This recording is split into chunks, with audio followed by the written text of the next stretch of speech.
មូលហេតុអីបានជារដ្ឋាភិបាលកម្ពុជានៅតែមិនព្រមដាក់ពាក្យប្តឹងទៅថៃហើយសូម្បីតែអ្នកច្បាប់ក៏ឡើងមកបញ្ចេញមតិជាច្រើនលើកច្រើនគ្រាតាក់ទងនឹងលទ្ធភាពដែលកម្ពុជាអាចដាក់ប្តឹងទៅថៃបានហើយម្សិលមិញក៏ខ្ញុំបានផ្សព្វផ្សាយនៅមាតិសំទោសអត្ថបទមួយតាក់ទងនឹងថាវាជាឱកាសមាសសម្រាប់កម្ពុជាទៀតនៅក្នុងការដាក់ប្តឹងទៅថៃជុំវិញរឿងប្រាសាទព្រះវិហារដោយសារតែរឿងមកកណក៏ដឹកឲ្យដែលយើងគិតថាថៃរំលោភឈ្លានពានអធិបតេយ្យកម្ពុជាថាកម្ពុជានឹងមិនព្រមដាក់ពាក្យប្តឹងទៅតុលាការយុត្តិធម៌អន្តរជាតិឬក៏ព្រហ្មទណ្ឌអន្តរជាតិសោះមិនដឹងថារងចាំអីប្រមូលផុសតាងបានប៉ុណ្ណាឬក៏យ៉ាងណាហើយចាំកាលបានដាក់ពាក្យប្តឹងនេះហើយមុនក្នុងពេលដែលកំពុងតែរងចាំដាក់ពាក្យប្តឹងនោះក៏មានការបកស្រាយថាដាក់វាមិនកើតទេដោយសារតែថៃគេមិនទទួលយល់ព្រមយើងនឹងគេអត់មាន consent អីចឹងលក្ខនឹងលក្ខបើទោះបីជាវាគ្មានចំណុចណាដែលខ្ទាស់ខ្មែរនៅក្នុងការដាក់ប្តឹងគេរឿងគេលួចប្លន់ឆក់ទ្រព្យរបស់យើងសោះហើយយើងទៅសុំចោលយើងទៅនាំគ្នាចាំចោលព្រមបានយើងប្តឹងបាននេះគឺវាដូចថាវាហួសហេតុក៏ប៉ុន្តែម្ដងហើយម្ដងទៀតរដ្ឋាភិបាលកម្ពុជានៅតែប្រកាន់ជំហរថាខ្លួនតវ៉ាលុះខ្ស័យបាទតវ៉ាជំទាស់បដិសេធមិនទទួលយកថ្កោលទោសដាច់អហង្ការប៉ុន្តែពាក្យបណ្ដឹងអត់មានទេដូច្នេះហើយរឿងនេះគឺខ្ញុំឃើញអត្ថបទច្បាប់មួយច្បាប់ដែលផ្សព្វផ្សាយដោយមេធាវីកម្ពុជាម្នាក់ឈ្មោះលោកឡុងបញ្ញវុฒิដែលជាមេធាវីឯករាជ្យក្រុមហ៊ុនឯកជនមួយឈ្មោះថា PANN ដែលជានឹង Associates ដែលមែនតើម្ដងទៀតបងប្អូនខ្ញុំផ្សាយអត្ថបទរបស់លោកឡុងបញ្ញវុฒิនេះមិនមែនជាការផ្សព្វផ្សាយឲ្យក្រុមហ៊ុនច្បាប់របស់គាត់ទេប៉ុន្តែខ្ញុំពេញចិត្តនឹងអត្ថបទស្រាវជ្រាវផ្នែកច្បាប់របស់គាត់ដែលមានអត្ថន័យសមស្របល្មមនិងអាចយកមកបញ្យល់ប្រាប់បងប្អូនអំពីអ្វីដែលអ្នកច្បាប់លើកឡើងអំពីបញ្ហាកម្ពុជានិងរឿងព្រំដែននេះហើយការវិភាគច្បាប់របស់គាត់ទៀតសោតគឺជាការវិភាគបែប logic តាមផ្លូវកណ្ដាលមួយដោយមិនមាននិន្នាការទៅខាងគណៈបកកណ្ដាលអំណាចរដ្ឋាភិបាលឬក៏ទៅខាងណាទេគឺគាត់តែនិយាយតែពីរឿងទស្សនវិជ្ជាច្បាប់ហើយបងប្អូនក៏អាចរកអត្ថបទស្រាវជ្រាវរបស់គាត់នេះនៅក្នុងការផ្សាយរបស់សារព័ត៌មានក្នុងស្រុកមួយឈ្មោះថា The Phnom Penh Post ដែរបងប្អូនចូលទៅមើលទៅឯកសារគាត់ផ្សព្វផ្សាយនៅកាសែតភ្នំពេញ Post ថ្ងៃហ្នឹងដែរប្រហែលជា2ម៉ោងមុននេះហើយខ្ញុំបានឃើញអត្ថបទនេះហើយខ្ញុំពេញចិត្តនឹងដកស្រង់អ្វីដែលលោកបានលើកឡើងហើយក៏ជាបច្ច័យឬក៏ធម្មទានឬក៏ជាចំណេះដឹងសម្រាប់បងប្អូនយកទៅពិចារណាដែរអ្វីដែលលោកឡុងបញ្ញវុฒิលើកឡើងតាក់ទងថាកម្ពុជាត្រូវដាក់ពាក្យប្តឹងថៃមិនមែនគ្រាន់តែតវ៉ាការទូត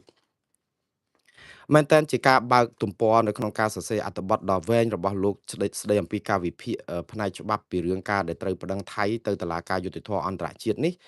គឺលោកចាប់ផ្ដើមអំពីការដែលកោតសរសើររដ្ឋាភិបាលកម្ពុជាដែរថាកិច្ចការការទូតនឹងក៏ធ្វើច្រើនដែរហើយតាមពិតមែនតើកម្ពុជាធ្វើកិច្ចការការទូតនេះយ៉ាងសម្បើមដែលមិនធ្លាប់មានទេព្រោះអីនៅក្នុងរយៈពេលតាំងពីមានចំនួនជាមួយនឹងថៃមកហ្នឹងគឺឃើញរដ្ឋាភិបាលកម្ពុជាចេញសេចក្តីថ្លែងការណ៍ក៏ហៅអនុព័ន្ធយោធាហៅក្រុមអ្នកសង្កេតការណ៍អាស៊ានឬក៏ប្រជុំនេះប្រជុំនោះឬក៏ធ្វើសេចក្តីថ្លែងការណ៍ថ្កោលទោសតវ៉ាជំទាស់មិនទទួលយកនឹងគឺថាជាង700លើកហើយបាទដូច្នេះបងប្អូនគិតសាកទៅមើលជាង700លើកនៅក្នុងរយៈពេលប្រហែលមិនដល់8ខែផងទេពីខែឧសភាមកមើលឧសភាខែ5វា10ដល់ខែ12វា7ខែ7ខែឥឡូវដើមឆ្នាំនេះដល់ខែ3ទៀត10ខែបងប្អូន700ដងអញ្ចឹងនៅក្នុងមួយខែមានប្រមាណដងបើសិនជា10ខែ700ដងក្នុងមួយខែមានជាង70ដងអញ្ចឹងឲ្យចែក70ដងទៅក្នុងមួយថ្ងៃ2ដងទៅ3ដងក្នុងការថ្កោលទោសថៃនឹងមិនយល់ស្របឬក៏បដិសេធអីអញ្ចឹងច្រើនណាស់នៅក្នុងមួយថ្ងៃធ្វើពី3ដងបើយើងគិតមើលតើមានកិច្ចការការទូតឯណាដែលគេធ្វើ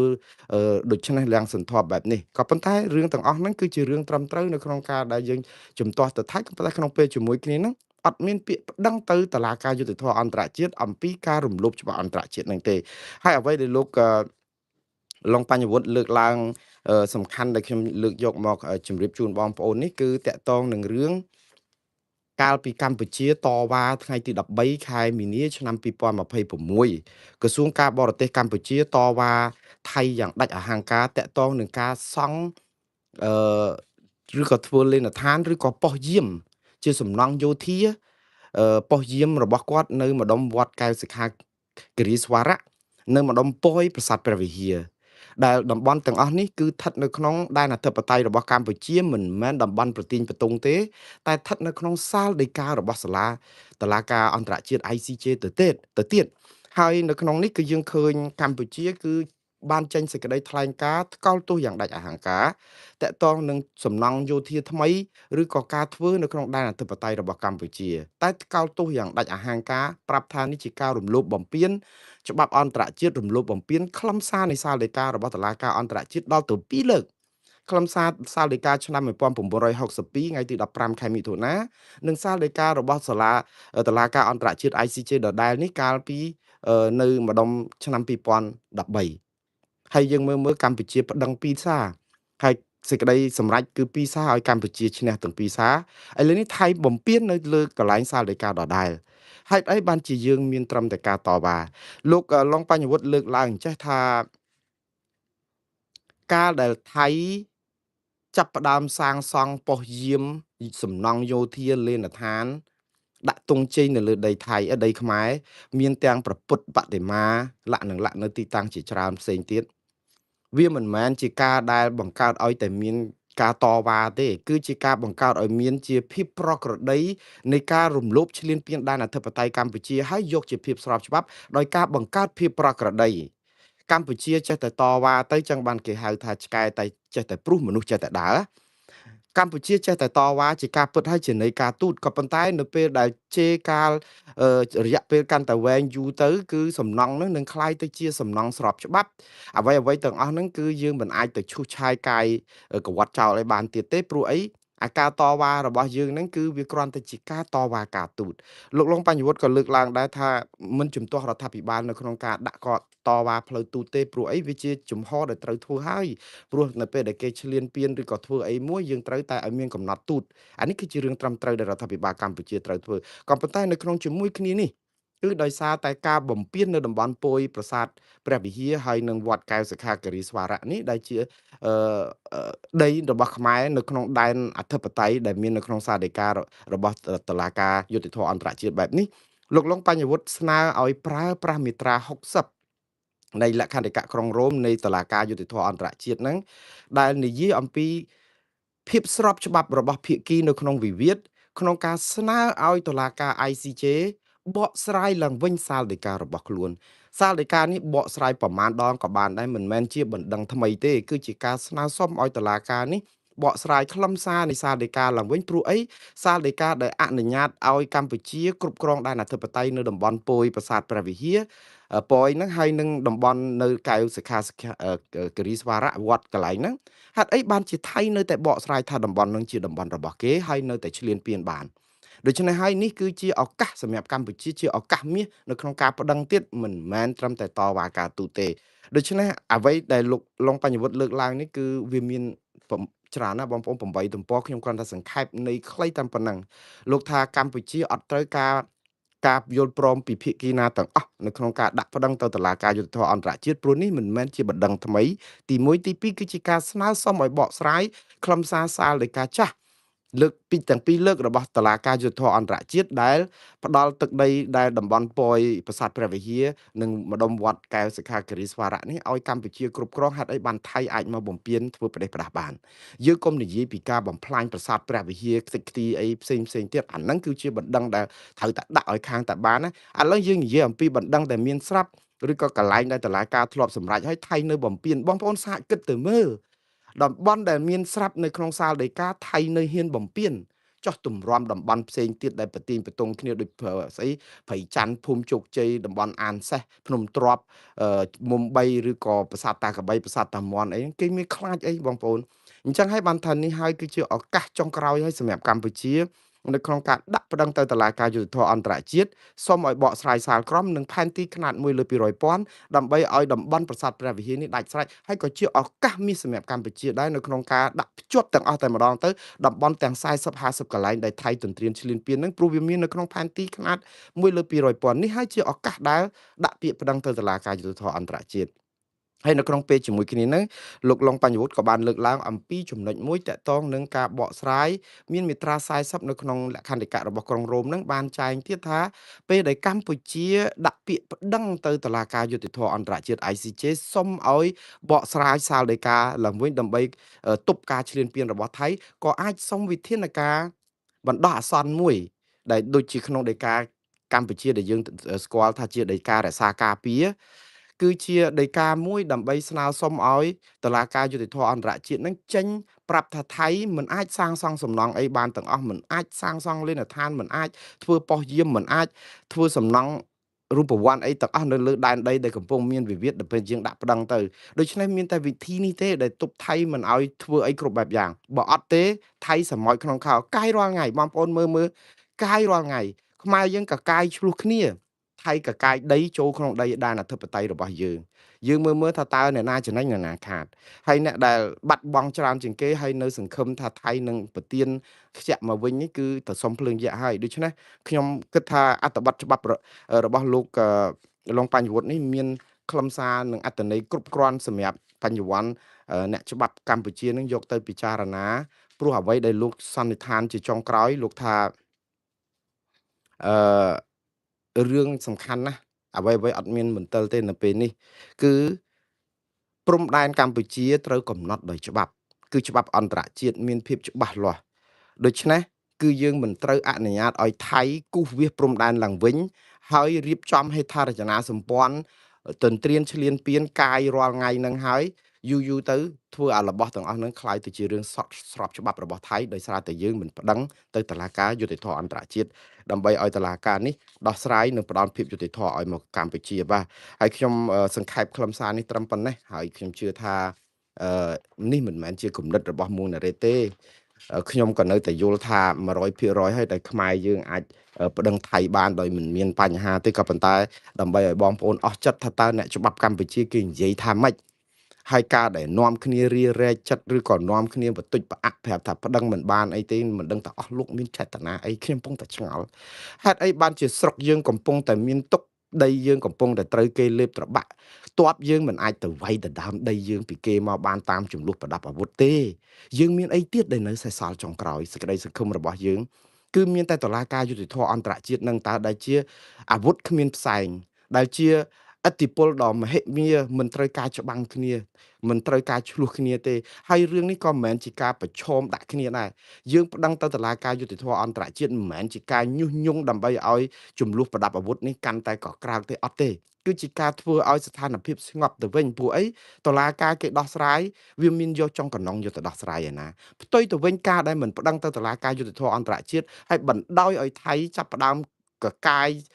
ធ្វើគ្រប់ហេដ្ឋារចនាសម្ព័ន្ធឲ្យប្រជាពលរដ្ឋយើងក្តៅក្រហាយកងទ័ពយើងមានការឈឺចាប់ពុទ្ធិហ៊ានយើងស្លាប់អស់មួយកណោហើយគេនៅតែក៏ក្លឿនបំភ្លៀបំពេញឈ្លានពានចូលដែនអធិបតេយ្យរបស់យើងហើយយើងនៅស្ងៀមស្ងាត់យើងនៅស្ងប់ស្ងាត់គេថាស្ងប់ស្ងាត់មិនស្ងប់ស្ងៀមទេតែឥឡូវអាស្ងាត់ក៏ស្ងាត់អាស្ងៀមក៏ស្ងៀមដែរព្រោះយើងអាចបានប្តឹងដូច្នេះទាំងអស់នេះហើយដែលជាការធ្វើឲ្យស្ថានភាពហ្នឹងកាន់តែក្តៅទៅវិញពួកអីចាប់ផ្ដើមនិយាយឌឺដងឡងសម្ដីដាក់គ្នាលែបខាយទៅថៃនោះក៏ចាប់ផ្ដើមធ្វើប្រព្រឹត្តបង្កើតព័ត៌មានមិនពិតដើម្បីវាយប្រហារកម្ពុជាទៅធ្វើរូបភាពអហភាសឬក៏រូបស្អីពីលោកហ៊ុនសែនពីអ្នកស្រីម៉ាលីសុជាតាឬក៏អ្នកស្រីប៊ុនរ៉ានីអីអញ្ចឹងទៅធ្វើ AI អីហ្នឹងចាប់ផ្ដើមធ្វើឲ្យរឿងហ្នឹងកាន់តែឆ្លោះគ្នាហើយយើងទៅដោះស្រាយបញ្ហាអញ្ចឹងកើតដែរថៃគេចាប់ផ្ដើមធ្វើអញ្ចឹងតិចទៀតទៅខាងក្រមខ្មែរហ្នឹងចាំមើលបង្កើតព័ត៌មាន AI អីទៅតបមកអត់មានទីបញ្ចប់ដីបានថៃយើងចាញ់គេសពបែបយ៉ាងអញ្ចឹងហើយនេះគឺជារឿងឈឺចាប់បំផុតបងប្អូនដែលគិតថាបើរដ្ឋាភិបាលកម្ពុជាមិនដាក់ពាក្យប្តឹងទៅតុលាការយុត្តិធម៌អន្តរជាតិនេះទេគឺនៅក្នុងប្រវត្តិសាស្ត្រគឺប្រជាពលរដ្ឋខ្មែរទាំង17លាននាក់នឹងថ្កោលទោសរដ្ឋាភិបាលនេះគ្មានទីបញ្ចប់ទេហើយខ្ញុំថាកុំខ្វល់កុំឆ្ងល់ថាហេតុអីបានជាគេចេះតែរករឿងចេះតែនិយាយថាយើងហេតុអីបានជាមិនដោះស្រាយបញ្ហាហ្នឹងហើយយើងចេះតែយកនយោបាយប្រជាពិធដ្ឋមកស្អំចិត្តថាយើងនឹងយកតតែបានយើងនឹងទៀមទាយន្តការអន្តរជាតិយើងនឹងប្រើយន្តការការទូតប្រើឲ្យតា700លើកជាងហើយមើលឃើញថៃធ្លាក់ខ្ជាក់បានបន្តិចទេអាវិធានការយើងកាន់តែការទូតយើងកាន់តែក្តៅកាន់តែនាំអីអ្នកសង្កេតការអាស៊ានហ្នឹងកាន់តែខ្លាំងទៅព្រំដែនកាន់តែនាំអនុព័ន្ធយោធាទៅកាន់តែព្រំដែនកាន់តែនាំអ្នកអីផ្សព្វផ្សាយព័ត៌មានស្អីដូចលោក Malcolm Alfaro អីទៅព្រំដែន គេយកកាន់តែច្រើនបានផលអីហ្នឹងព្រោះគេមិនខ្លាចអញ្ចឹងទេគេដឹងថាអាហ្នឹងគឺគ្មានឥទ្ធិពលអីទេវាគ្រាន់តែប្រជាពិធស្អំចិត្តប្រជាពលរដ្ឋក្នុងស្រុកឲ្យសុបាយចិត្តបានបន្តិចប៉ុន្តែយូរៗក្តីសង្ឃឹមហ្នឹងវាคล้ายទៅជាផេះផង់អស់ណាចឹងបានថាសង្ឃឹមចុងក្រោយរបស់កម្ពុជាហើយអត់មានតែទាមទារធ្វើសង្គ្រាមអីទាំងអស់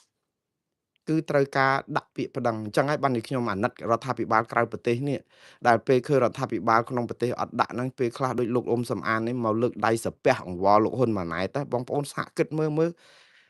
មន្ត្រីជាន់ខ្ពស់រដ្ឋាភិបាលក្រៅប្រទេសមួយលើកដៃសំពះអង្វរលោកហ៊ុនម៉ាណែតឲ្យដាក់ពាក្យប្តឹងទៅតុលាការយុត្តិធម៌អន្តរជាតិទៅបើអត់ដឹងទេប្តឹងទេចុះចេញពីអំណាចអីចឹងទៅហើយទៅមករករឿងរដ្ឋាភិបាលនេះថាជានយោបាយប្រជាពិធដែរប៉ុន្តែតើឲ្យគេធ្វើម៉េចគេសំណូមពរអស់មិនត្រឹមសន្តិវិធីអស់លោកអត់ព្រមធ្វើដូច្នេះអានឹងទុកឲ្យប្រជាពលរដ្ឋជាអ្នកសម្រេចទៅយើងឃើញថារឿងនេះវាដដែលពេកហើយក៏ប៉ុន្តែនៅក្នុងពេលហ្នឹងគឺខុសសនឹករបស់គណៈបកប្រជាជននិងគណៈបកកណ្ដាលអំណាច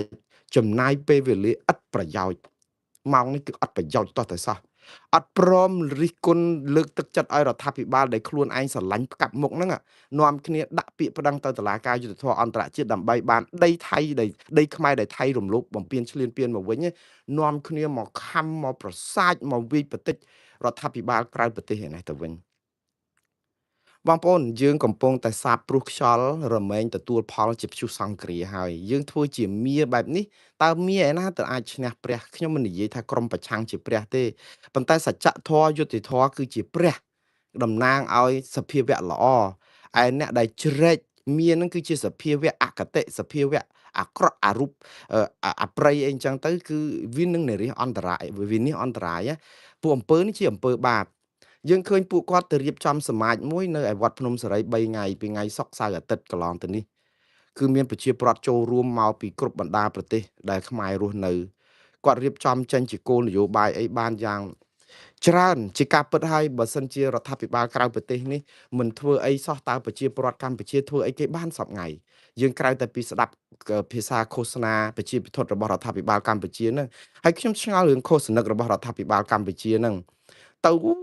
ជេរបតិចហើយរករឿងខាងក្រមណែរដ្ឋាភិបាលក្រៅប្រទេសហ្នឹងថាសមាជហ្នឹងគឺសមាជខ្យល់បោកប្រាស់អីលាក់នឹងលាក់អីចឹងខ្ញុំមែនតើខ្ញុំមិននិយាយថារដ្ឋាភិបាលក្រៅប្រទេសនេះឥតខ្ចោះទេ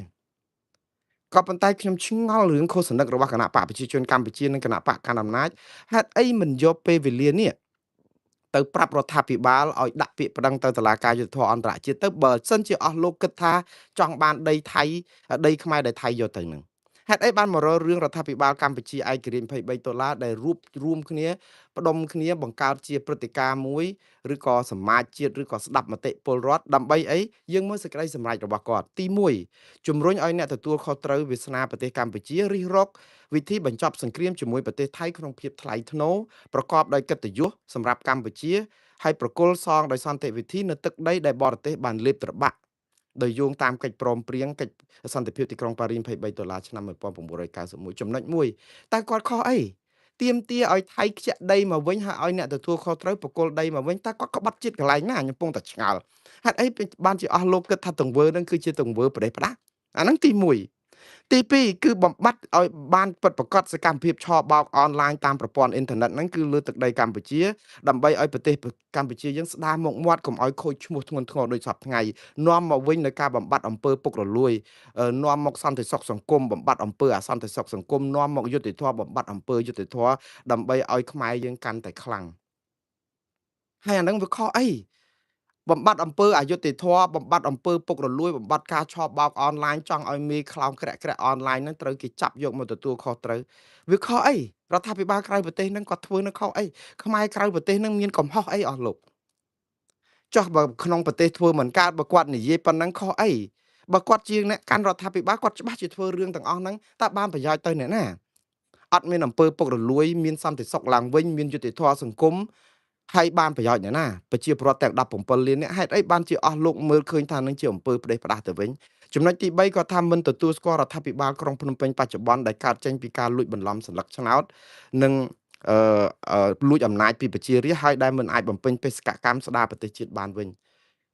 គាត់និយាយនេះគឺមិនមែនជាសាររបស់គណៈបក្សសង្គ្រោះជាតិឬក៏រដ្ឋាភិបាលក្រៅប្រទេសទេគឺជាសម្ដីរបស់អង្គការសហប្រជាជាតិអង្គការឃ្លាំមើលអន្តរជាតិដែលគេរកឃើញរបាយការណ៍ថាការបោះឆ្នោតកន្លងទៅអត់មានភាពសេរីត្រឹមត្រូវនឹងយុត្តិធម៌ទេព្រោះអីអត់មានគណៈបកប្រឆាំងចូលរួមអញ្ចឹងអ្នកដែលឡើងមកកាន់អំណាចគឺជាការកាន់អំណាចមិនស្របច្បាប់តាមឆន្ទៈរាស្ត្រទេព្រោះអីយើងបំផ្លាញគណៈបកគេចោលអត់ឲ្យមេដឹកនាំគេលោកកឹមសុខាជាប់គុកគណៈបកប្រឆាំងនៅក្រៅប្រទេសចង់អស់ដាក់ទោសពន្ធនាគារដកសញ្ជាតិឬក៏មិនឲ្យដកវីសាឬក៏ប៉ាសពតគេអីមិនឲ្យចូលរួមប្រកួតប្រជែងអីអ្នកណាឡើងពេចបន្តិចមកក្តិចងើបមួយវាយមួយតើកន្លែងហ្នឹងគណៈបករដ្ឋាភិបាលអ្នកនិយាយឬក៏ទស្សនៈទូទៅរបស់ពិភពលោកអន្តរជាតិគេយល់ថាយើងអត់មានសេរីភាពគឺអន្តរជាតិគេថ្កោលទោសអាមេរិកក៏គេថ្កោលទោស EBA ក៏គេដក20%ដោយសារតែរឿងយើងគ្រប់គ្រងតាមបែបផ្ដាច់ការអញ្ចឹងហេតុអីបានជារឿងនេះវាទៅជាបន្ទោសរដ្ឋាភិបាលក្រៅប្រទេសថាធ្វើមិនបានការគាត់ធ្វើទៅតាមតែអ្វីដែលជាការរកឃើញរបស់អង្គការសហប្រជាជាតិដែរហ្នឹង